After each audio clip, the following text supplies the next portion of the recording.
Hi, my name is Scott Moore. I'd like to do a gentle yoga practice that emphasizes elongating some of the muscles in the lower half of our body. It'll be very grounding. Let's start off with a couple of rounds of deep Ujjayi breath, a whisper breath. So either with your hands on your knees or your hands at your heart, breathe in deeply through your nostrils. And back out your nostrils using that whisper breath.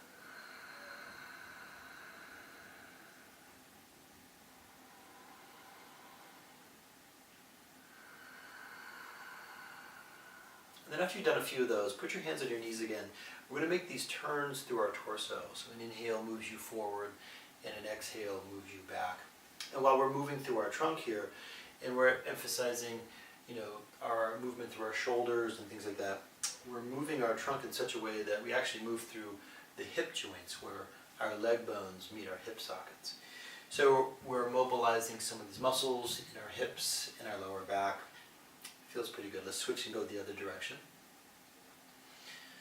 Deep breaths.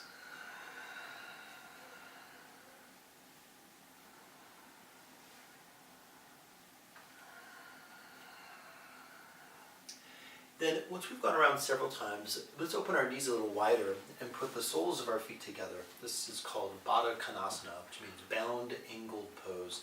You can either hold onto your toes or maybe kind of splay the soles of your feet open. And what I like to do is start with a nice upright spine and lean forward as much as you can comfortably with your spine straight, and then relax your shoulders. And after you've been straight for a little while, contract your abdominals just slightly as you begin to exhale and lean forward into this pose just to the point where you feel a comfortably intense stretch. And then as you inhale, nice full breath in, you might kind of back off the pose a little bit. And with another exhale, you move a little bit deeper into the pose. Another inhale. And the pose is organic. It's kind of moving breath by breath. I'm kind of exaggerating the movement a little bit so you can see. But again, with every inhale, I might back off the pose a little bit. And every exhale, move a little bit further into my pose. I get a really nice stretch here on the inside of my thigh muscles, these adductors, as well as the lower part of my back. And as I do so, I'm going to try to relax my shoulders as I do this. I want to avoid kind of hanging out like this, right? Maybe two more breaths here.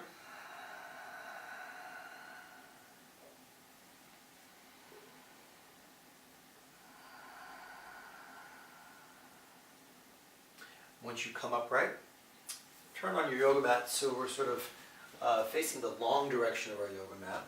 And to counter that kind of forward fold action, I invite you to bring your hands behind you, roll your shoulders back, and we'll do a variation of Purvottanasana, or eastward facing stretch. I just want to open up my chest, lift my chin up a little bit, and take 4 or 5 deep breaths in the upper part of my chest.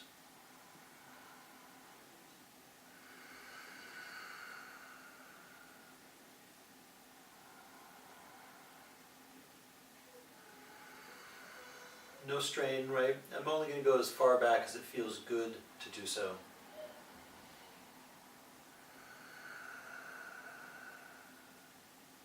For those of you who feel really vivacious in this pose, you could move into the full variation of this pose by lifting all the way up. But again, that's only if your shoulders feel good enough to do so. Otherwise, just kind of hang out with your sits bones on the floor. Once you've had a good 4 or 5 breaths there, I invite you to come back upright, and you can either keep your knees a little bit bent in this pose or straight, but start to walk your hands toward your shins a little bit or toward your feet. If it's such that you can grab your toes, wonderful, but our objective isn't to grab our toes per se, it's just to find a comfortably intense stretch. If level 10 is our most intense stretch, feel what level 6 might feel like, or level 7 tops. Deep breath in, and an exhale. Takes me just a little bit further into this pose. As always, remember to listen to your body.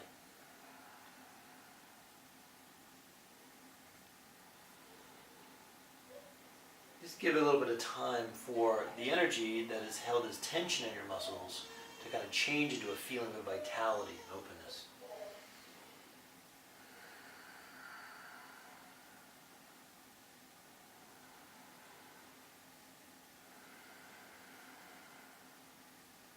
Now when you've had a couple of those, let's give ourselves a moment, come down to lying on your back position. And this is one of my favorite stretches ever. We're simply going to cross our right ankle over our right thigh, left thigh.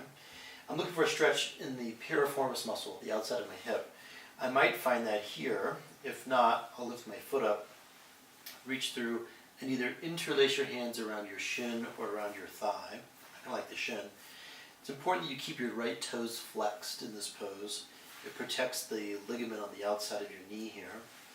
And just going to gently pull your left knee toward your chest until you feel a comfortable stretch in the outside of your hip, called the supine pigeon pose. As always, keep your deep breaths moving in and out.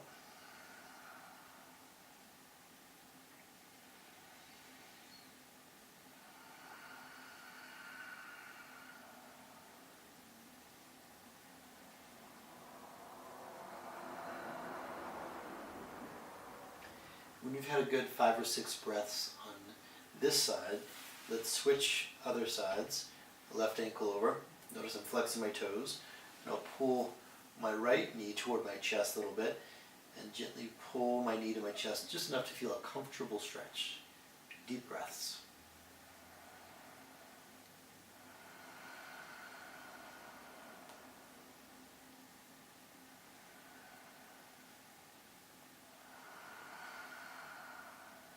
This is another one of those poses where I need to remind myself not to clench my teeth.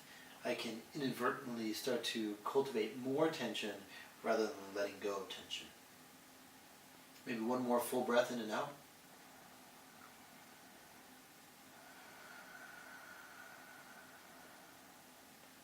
And then releasing this pose, I might suggest a little roll over to your side as we come back upright to our seated position. And to finish our practice, we'll put our hands back to our hearts.